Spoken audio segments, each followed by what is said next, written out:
Welcome to math classes. आज हम देखेंगे सीबीएसई बोर्ड का क्वेश्चन है जो कि ट्रिग्नोमेट्री का क्वेश्चन है।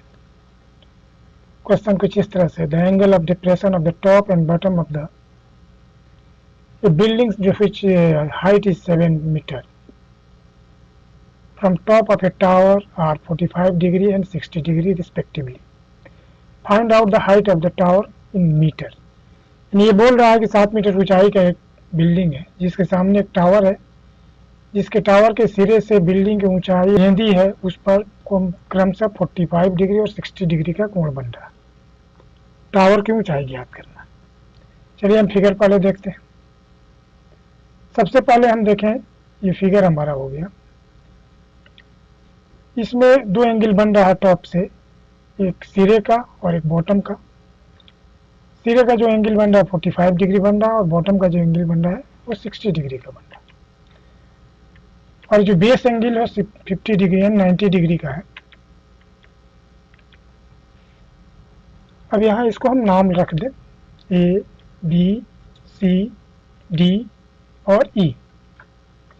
बी डी जो कि बिल्डिंग की ऊंचाई है, जिसकी ऊंचाई है आपके 7 मीटर, वो दिया गया है। और ए ई जो है, ए ई देखिए उसकी ऊंचाई है x मीटर। चूंकि डी बी जो है, ये देख रहे हैं कि जो डी बी ई सी ये आयत है, इसलिए 7 मीटर इधर है तो 7 मीटर इधर भी होगा, क्योंकि फार्मूला होता है कि आयत के सामने सामने की ऊंचाई बराबर होती है। 7 मीटर ये भी हो गया। तो ए से सी की ऊंचाई कुल कितनी होगी? तो x प्लस 7, यानी हम दोनों को जोड़ देंगे, ये ऊंचाई होगी। अब चलिए हम प्रश्न को शुरू करते हैं। सबसे पहले हम ट्रायंगल लेंगे A B C. Triangle A B C में हम देखेंगे tan 60 बराबर लंब हमारा हो गया ए सी अपान आधार बी सी। ए सी की लंबाई होगी x प्लस 7 अपान बी सी जो हो गया वो बी सी नहीं मालूम है, वैसे ही रखने देंगे। तो हो जाएगा tan 60 का मान होता है √3 equal to x plus 7 upon B सी।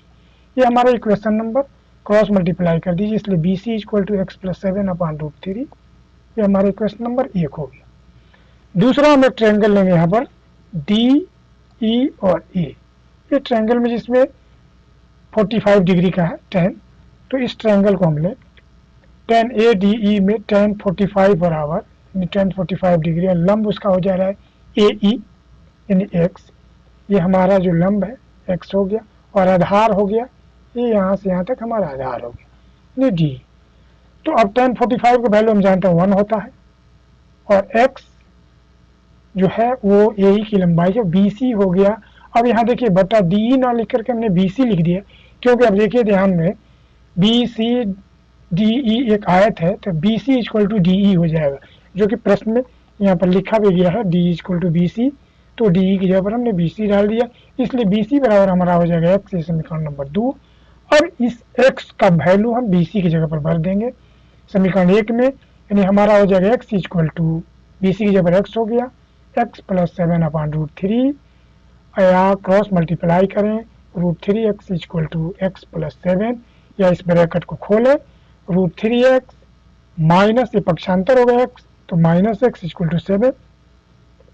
दोनों में हम इन दोनों पद से x कॉमन ले लेंगे, तो x कॉमन जैसे ही लेंगे √3 माइनस 1 हो जाएगा इक्वल टू 7, इसलिए x बराबर 7 अपान √3 माइनस 1 ही हो जाएगा। ये हमारा हो गया, x का वैल्यू में निकल गया। लेकिन हमें तो निकालना है टावर का वैल्यू।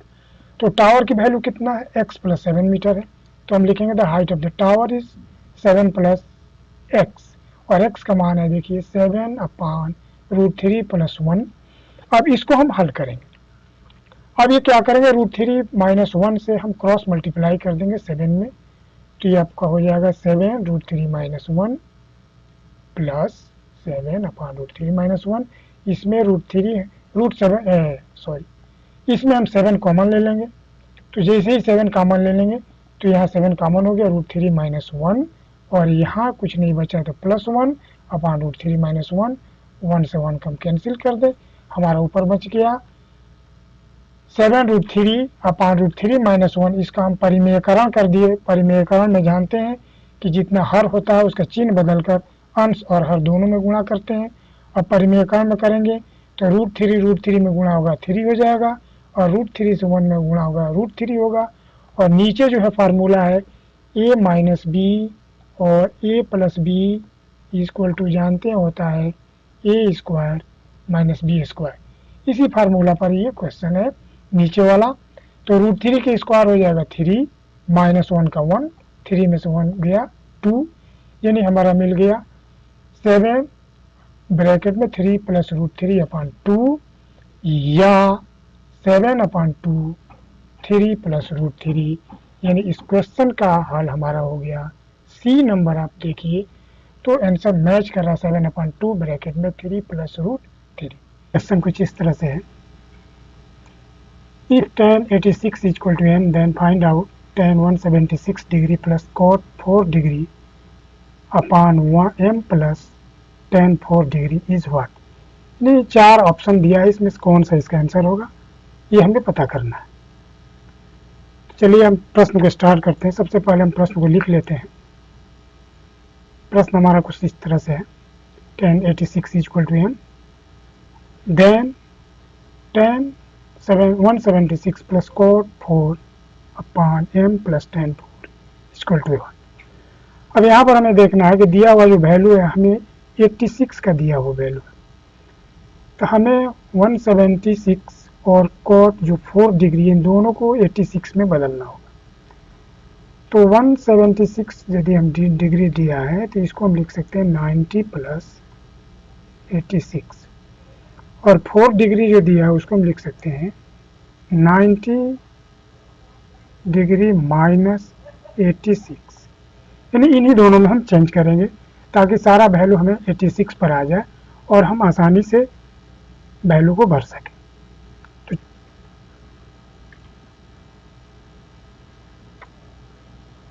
तो tan 176 को हम तोड़ दे रहे हैं 90 प्लस 86 में। उसके बाद से हम cot को भी तोड़ें।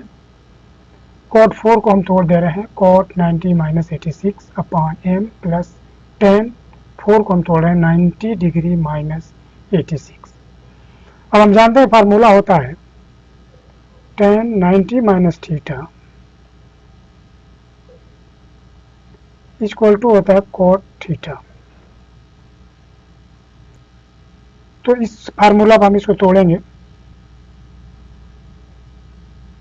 अब हम देखें tan 90 plus theta equal to minus cot theta, जो कि द्वितीय चतुर्थांश में जा रहा है, और ये cot 90 माइनस 86 यानी ये पहला चतुर्थांश का है, इसलिए tan में कन्वर्ट होगा लेकिन प्लस में ही रहेगा अपॉन m प्लस फिर tan 90 minus 86 equal to cot 86। अब हम क्या करें, हमारे पास मालूम है tan 86 बराबर m, तो हम लिख सकते हैं tan 86 बराबर m, इसलिए cot 86 का वैल्यू हो जाएगा 1 अपॉन m। तो यहाँ पर हम इसको भरेंगे cot 86 equal to 1 upon m, और जहाँ cot 86 होगा वहाँ भरेंगे 1 अपॉन m, जहाँ tan 86 है वहाँ पर हम भरेंगे m। तो इस तरह से हमारा हो जाएगा cot 86 के आगे माइनस तो 1 upon m plus m upon m पहले से दिया हुआ है प्लस cot 86 1 अपॉन m। अब इन दोनों का हम एलसीएम निकाल लेंगे। m इसका होगा और m से m में क्रॉस मल्टीप्लाई होगा तो m स्क्वायर हो जाएगा, m स्क्वायर माइनस 1 और नीचे हो जाएगा m स्क्वायर प्लस 1, दोनों का बटा होगा m, यानी हमारा इस तरह से आ जाएगा। m से m को हम कैंसिल कर देंगे, हमारे पास बचेगा m square minus 1 upon m square plus 1, यही हमारा आंसर हुआ। यानी हमारा दिया हुआ क्वेश्चन में हमारा आंसर जो आ रहा है ए नंबर सही है।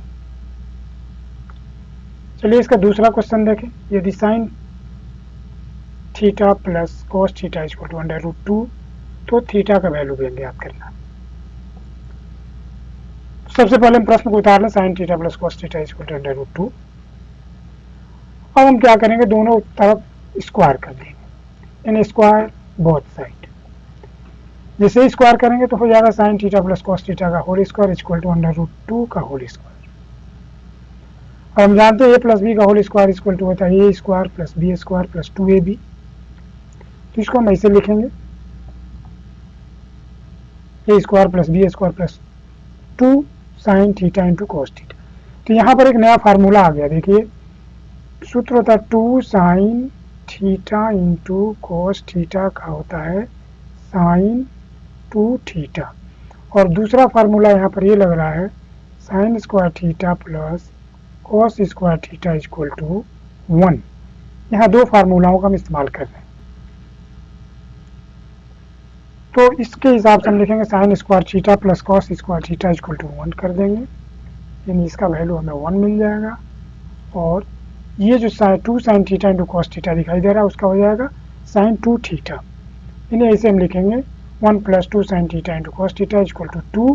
1 को पक्षांतर कीजिए और इसको हम लिख देंगे डायरेक्ट साइन 2 थीटा, यानी हमारा हो जाएगा sine 2 theta equal to 2 minus 1 घटाइए साइन 2 थीटा इक्वल टू 2 में से 1 गया 1, यानी 2 थीटा इक्वल टू 90, क्योंकि साइन में 1 का वैल्यू 90 डिग्री होता है इसलिए थीटा इक्वल टू 45 डिग्री, यानी ये दिया हुआ क्वेश्चन का आंसर होगा 1। ये नंबर क्वेश्चन का आंसर सही है। तीसरा क्वेश्चन को देखें, लॉगरिथम का क्वेश्चन है। Log base 10 x plus 1 minus log base 10 x minus 1 equal to 1। तो x का वैल्यू फाइंड आउट करना। चलिए प्रश्न को शुरू करते हैं। पहले प्रश्न को हम लिख लें। दिया हुआ प्रश्न है log base 10 x plus 1 minus log base 10 x minus 1 equal to 1। तो हम जानते हैं फार्मूला होता है log a minus log b, log a minus log b यदि हम लिख दें तो इक्वल टू हो जाता है लॉग यदि हम कॉमन ले लें तो हमारे पास हो जाएगा a अपान b।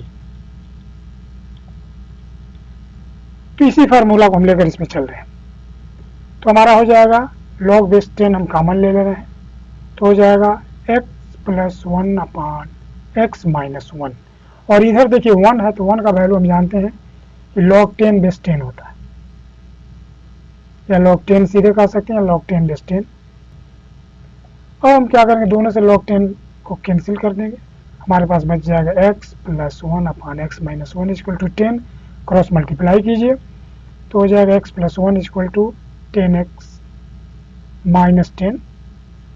अब इसको पक्षांतर कीजिए, x को x के तरफ और अंक को अंक की तरफ, यानी 10x में x घटेगा और ये x 1 में 10 जुटेगा, यानी 10 दाहिने तरफ जाएगा और x बाएं तरफ आ जाएगा। तो हमारा हो जाएगा 1 plus 10 equal to 10x minus x, यानी 11x equal 11 equal to 9x, इसलिए x इक्वल टू 11/9 ये हमारा आंसर हुआ। और ये दिया हुआ क्वेश्चन जो है इसमें डी नंबर हमारा सही दिया है, हमारा डी नंबर सही है। धन्यवाद। यदि वीडियो अच्छी लगी तो कृपया लाइक और शेयर करें तथा सब्सक्राइब करें।